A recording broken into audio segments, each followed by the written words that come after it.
Hi guys, I'm back with another video, and tell me honestly, are you craving some exceptional storytelling that keeps you hooked, satisfied, and something you can easily finish in one go? Then don't worry, I got you, cause today I've got 6 amazing anime movies with incredible storytelling that you absolutely need to watch. So let's begin the video. On number 6. The Girl Who Leapt Through Time is where you think you're about to watch a normal high school slice of life, and then the main character Makoto casually discovers she can time leap. Not like rewind 10 seconds, time leap. She full on yeets herself through time like it's her new hobby. At first, she uses her powers for the most realistic reasons ever, fixing bad grades, avoiding embarrassing moments, replaying fun days, and escaping responsibility like a pro. Honestly, relatable. If I had time powers in high school, I wouldn't be saving the world either. I'd be skipping tests and redoing conversations where I sounded stupid, but the movie slowly shifts. With every leap, Makoto realizes that tiny changes can cause big consequences, and soon her time travel shenanigans start affecting the people she cares about. The emotional moments hit hard, and the movie goes from funny and cute to surprisingly deep without ever losing its charm. The animation, beautiful, soft, warm, expressive. Madhouse delivered peak vibes, and the story itself is a masterpiece of coming-of-age storytelling. It's simple, yet powerful, emotional without being dramatic for no reason. It captures growing up, making choices, messing up, and learning to move forward, even when you can't leap back. It's one of those films that stays with you. Heartfelt, funny, nostalgic, and incredibly well written.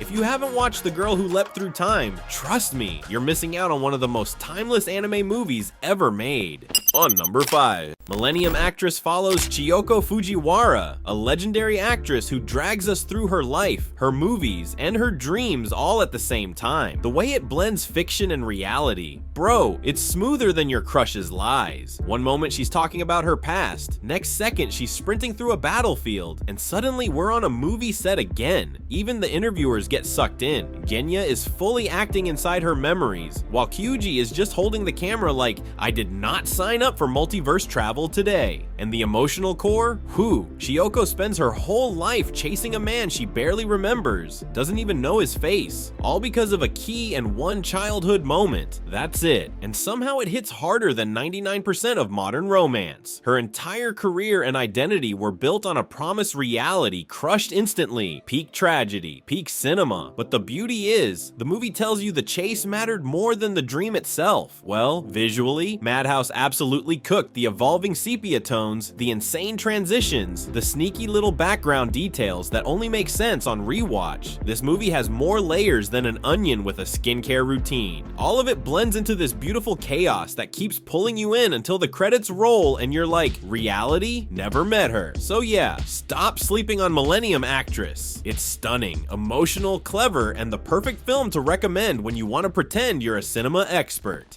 On number 4. Angel's Egg is one of those movies where you sit down thinking, okay, let's watch something artsy, and 10 minutes later you're staring at the screen like, bro, what is happening? But why is it so beautiful? It follows a mysterious girl carrying an egg and a silent wanderer who may or may not be trustworthy. And that's it. That's the plot, or at least that's what it pretends to be, because the real story is all hidden under layers of symbolism, silence, and visuals that hit harder than dialogue ever could. This movie is another peak in anime filmmaking. Honestly, calling it good feels disrespectful. It's a visual masterpiece. But let me warn you, you're not understanding this in one watch, not even close. It communicates almost everything through its visuals. Religious imagery, loneliness, identity, purpose, and every scene is loaded with meaning. It's short, but every frame is so important you can't even blink without missing something. The art direction is stunning, haunting, cold, dreamlike, and the atmosphere is unlike anything else. The sound design is minimal but powerful. The silence itself becomes part of the storytelling. It's the type of movie that makes you think even when you're not sure what you're thinking about. And here's the best part, even when you can't fully explain it, you feel it. That's what makes Angel's Egg so special. It's confusing, it's cryptic, but it's unforgettable. If you want something magical, eerie, beautiful, and artistically bold, something that reminds you anime can be pure art, Angel's Egg is a must-watch. It's short, strange, atmospheric, and honestly, it sticks with you in a way most movies never do.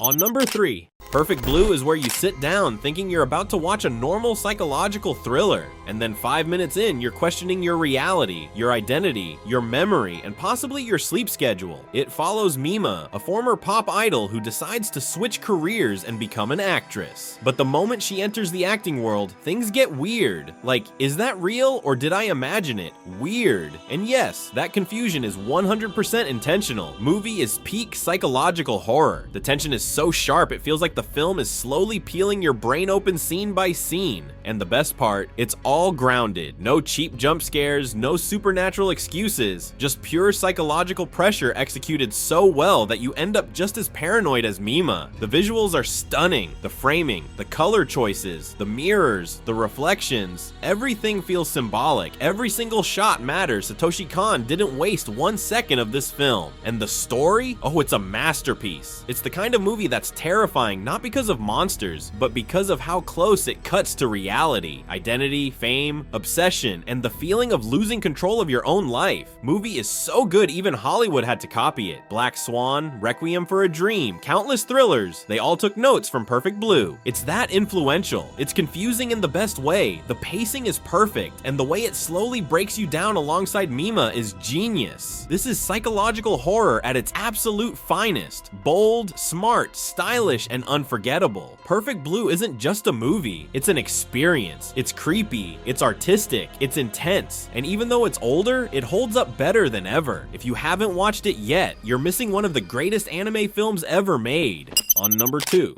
Akira is that one anime movie everyone talks about, and for good reason. It's basically the grandfather of every cool sci-fi anime you've ever watched. The story takes place in Neo Tokyo, a city that looks like someone gave a child a box of neon lights and said, "Go crazy." We follow Kaneda, a biker with endless confidence, and Tetsuo, his friend who accidentally gains psychic powers that are so overpowered even the universe is like, bro, chill. Now let's talk about how good this movie actually is. Because Akira isn't just good, it's legendary. The animation is absolutely insane. They used 327 colors, and somehow every single one of them looks jaw-dropping. The reds alone deserve an award. Backgrounds are pure art. Every street in Neo Tokyo feels alive, gritty, grimy, glowing, and packed with detail like no one was allowed to go home until every brick looked perfect. And the music? Yeah, it's one of those soundtracks that becomes a character by itself. It doesn't just play in the background, it controls the atmosphere. Everything pulls you deeper into the world. The story is also a masterpiece. It's wild, deep, philosophical, and surprisingly emotional. What it tries to convey about power, corruption, humanity, and losing control is genuinely mind-blowing. It's messy in the best way, chaotic but intentional, and honestly, as close to perfect as a movie can get. Yes, it's an older film, but trust me, it still holds up better than half the stuff releasing today. If you haven't watched Akira, it's not just a recommendation, it's homework, a must-watch classic that every anime fan should experience at least once.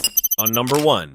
Grave of the Fireflies is one of those anime movies you go into thinking, how sad can it really be? And then it emotionally body slams you into the floor within the first 20 minutes. It follows Seita and his little sister Setsuko as they try to survive during the final months of World War II. No magic, no fancy twists, just raw human struggle told with painful honesty. The bond between them is the heart of the movie, and let me tell you, if you have a sister, this film hits way too close. Every moment between Seita and Setsuko feels painfully real. The teasing, the protectiveness, the little fights, the small joys. It's one of those movies where you're watching like, yeah, I've been there. And then suddenly you're crying because it's way more emotional than you signed up for. The animation is beautiful in that classic Studio Ghibli way. Soft, warm, and deceptively gentle, which somehow makes the heartbreak even heavier. The storytelling is simple but masterful. There's no melodrama, no forced twists, just two kids trying to survive a world falling apart around them, and that's what makes it a masterpiece. It's grounded, powerful, and brutally honest. It doesn't try to manipulate you, it just shows life as it was and lets the emotions hit naturally. It is one of those movies you watch once in your life and never forget. It's beautiful, heartbreaking, relatable, and unforgettable. Just maybe don't watch it on a happy day or after a happy day or honestly anytime you're feeling stable, because this movie will break you anyway.